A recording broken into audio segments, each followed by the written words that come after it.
In the first reading today, we find ourselves towards the end of the first book of Kings. And Elijah, after having been in God's service as a prophet for nearly 40 years, has thrown in the towel. He quits.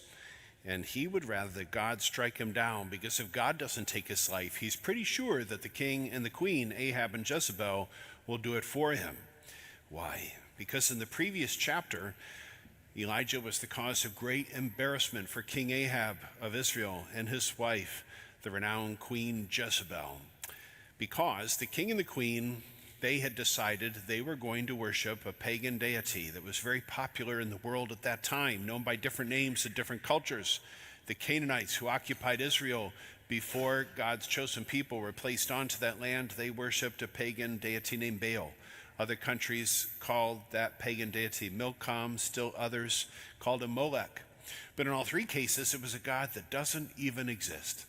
Why are people so taken with worshiping gods that do not exist? Maybe they can't answer your prayers, but they also can't destroy you.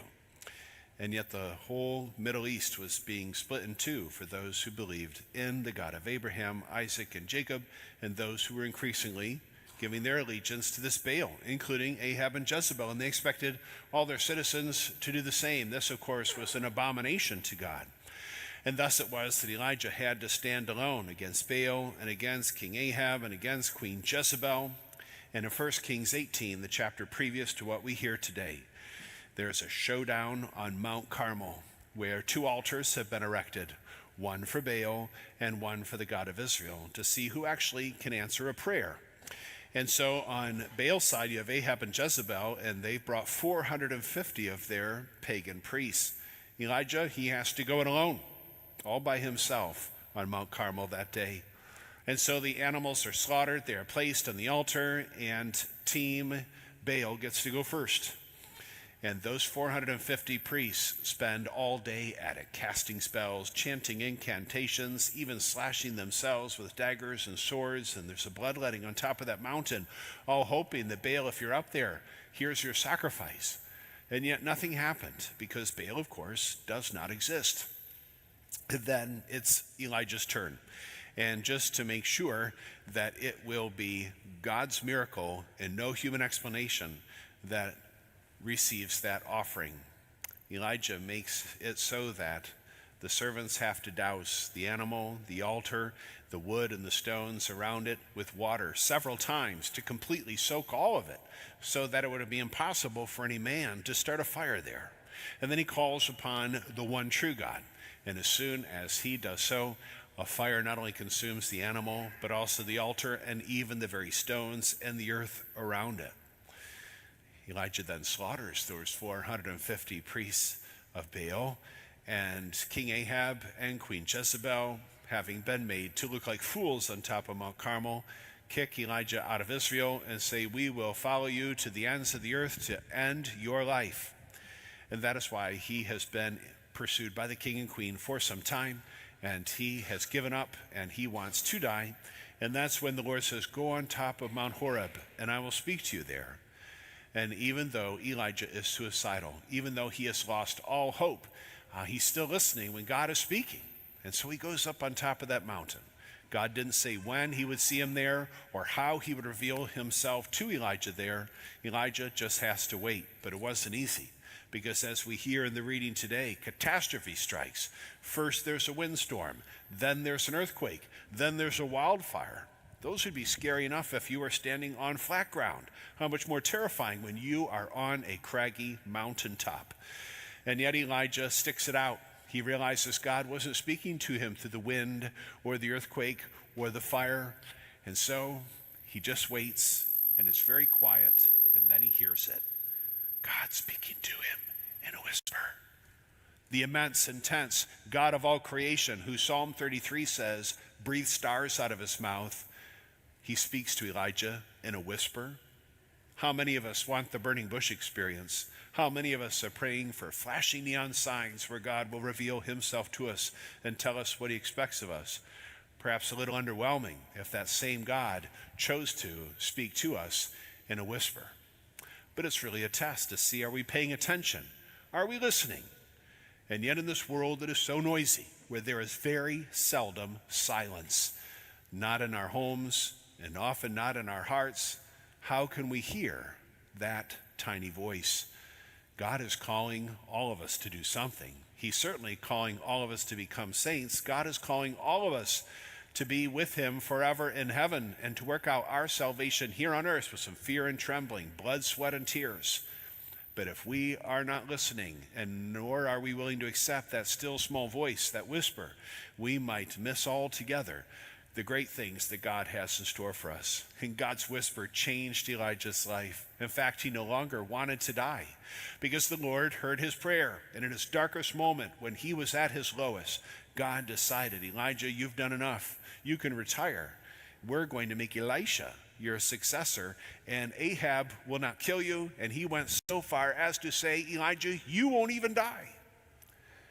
In the next book, the second book of Kings, chapter 2, remember, Elijah was taken up to heaven, body and soul, riding on a chariot, carried on a whirlwind. So great was God's reward to this person who held on to that last sliver of faith when every card seemed stacked against him, and who was still willing through the winds and earthquakes and wildfires of this life to wait and trust in the Lord and to hold out for that still small voice that gave him great hope and the promise of better and brighter tomorrows.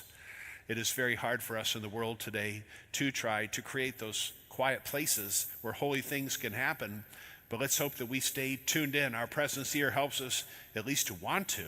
Whether or not we succeed or fail, we try. We try to listen in hopes that we might hear that tiny whisper of God giving us that same promise of better and brighter tomorrows, even and especially when all seems lost. And even though Jesus is God, he still longed for those quiet spaces. Remember, he came from heaven, and he was not homesick while he was here on earth. He was heaven sick. How much he longed to return to the Father's house, but he didn't want to go alone. He booked a seat for all of us. And while he was here on this earth, there was no place he felt closer to God the Father than in the temple at Jerusalem, God's dwelling place on earth, but also on mountaintops, because there was nowhere on earth where he could get closer, elevation-wise, to the place he had come from and the place he longed to return to. And twice in chapter 14 of Matthew, we see Jesus trying to get away from the crowds. It happened last Sunday before the feeding of the 5,000, where he was mourning the death of his cousin, John the Baptist. And the gospel starts today with Jesus trying to get alone to pray, and yet the people won't leave him alone. So great was their need, so long was their wait for God to send his Son to save them and set them free. But then on that same night, the night the loaves were distributed and 12 baskets were left over, the apostles, they're back at it. They've gone back to their fishing boats on the Sea of Galilee. And in the dark of night, what do they see? But Jesus coming to them on the water, and he is drip dry. Why? Because he's walking on it, not wading across it. What a startling sight. And for those of us who ask for a sign, be careful what you wish for, because we think we'd welcome it. Well, most often when the apostles see a sign, they're terrified, including here. They are afraid of Jesus and what they're seeing. And that is why he tells them, take courage, it is I, do not be afraid. What happens next? Well, Peter said, Lord, if it is you, tell me to come to you on the water.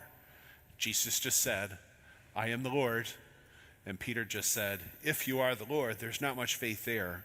But what happens next is really more rooted in Peter's pride, that he thinks anything Jesus can do, I can do. And so he gets out of that boat. And as long as he keeps his eyes fixed on Jesus, Peter doesn't get wet either. But the longer he's out there, he takes his eyes off the prize. Instead, his pride gets in the way, as do fear get in the way of his faith. And instead of keeping his eyes on Jesus, instead, he starts looking at how deep the water is, how tall those waves are, how strong that wind is, how dark this night is, how far I am from the boat, and I don't feel like I'm getting any closer to Jesus. And one by one, as he lets those fears get in the way of his faith, one by one, as he lets those fears take his eyes off Jesus, he sinks like a stone and has to call out to Jesus to save him, who does have pity on him and lifts him up out of that water.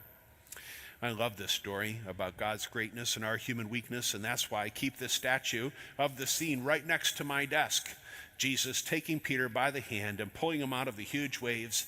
And it's to remind me that anytime I think I can do it by myself, anytime I think I can do it better than God, he's going to have to bail me out. Anytime I take my eyes off him, I'm going to fall and I'm going to fail. But he's going to love me anyway. He's going to help me out of it. He's going to get me through it. And this is how we live our lives, continuing to keep our eyes fixed on Jesus. And no matter how big the waves are, no matter how strong the wind is, no matter how deep the water is, no matter how dark the night is, if we're anchored in the cross, he will get us across those stormy seas and bring us to the safe harbors of heaven.